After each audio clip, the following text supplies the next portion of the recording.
Hi, this is Lesson 31, Endtime Bible Prophecies. I'm Mike Blume, and we're continuing the discussion of the 70 weeks of Daniel, which we began in Lesson 30. We just spoke about the dispensationalist interpretation that there's a gap of time between the 69th week of Daniel and the 70th week of Daniel. That gap being the church age.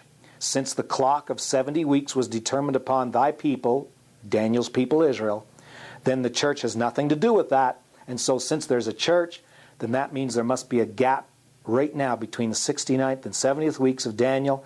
And then once the church is taken out of the world, the 70th week is going to continue counting down. No. The fulfilled interpretation says that all of those years, all of those weeks were fulfilled consecutively, including the 3.5 years of Jesus' ministry, the first half of the 70th week, and the last 3.5 years immediately following the crucifixion, the last half of the 70th week.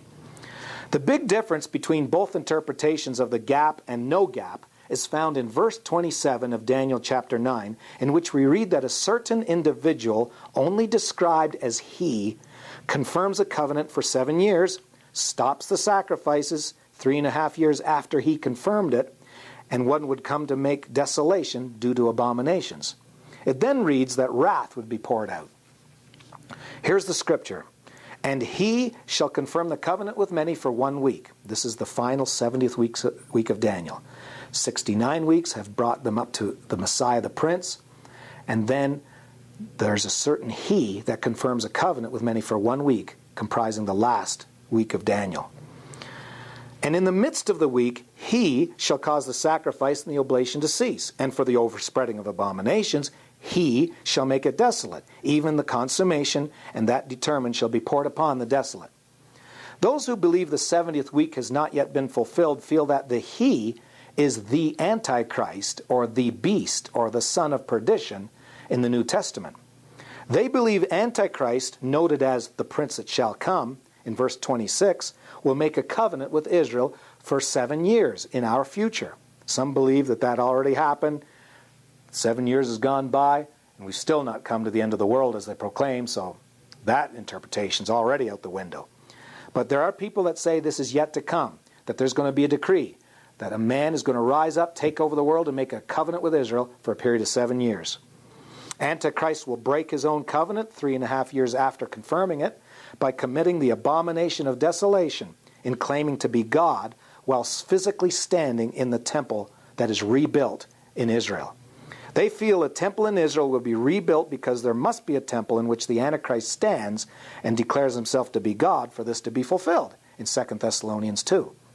With the recent plans in Israel to indeed rebuild a temple, they feel they are right on the mark. The fulfilled League of Interpreters, like myself, feel that the he in Daniel 9 and 27 is not Antichrist, but is the Messiah, Jesus Christ, as mentioned in verses 25 and 26. Know therefore and understand it from the going forth of the commandment to restore and to build Jerusalem unto the Messiah, the Prince, shall be 7 weeks and 62 weeks. The street shall be built again, and the wall even in troublous times. And after 62 weeks shall Messiah be cut off, but not for himself. And the people of the prince that shall come shall destroy the city and the sanctuary. And the end thereof shall be with a flood, and unto the end of the war desolations are determined. And he shall confirm the covenant with many for 1 week, and in the midst of the week he shall cause the sacrifice and the oblation to cease, and for the overspreading of abominations he shall make it desolate, even until the consummation, and that determined shall be poured upon the desolate. Jesus Christ came after 69 weeks and confirmed the new covenant in his blood with Israel.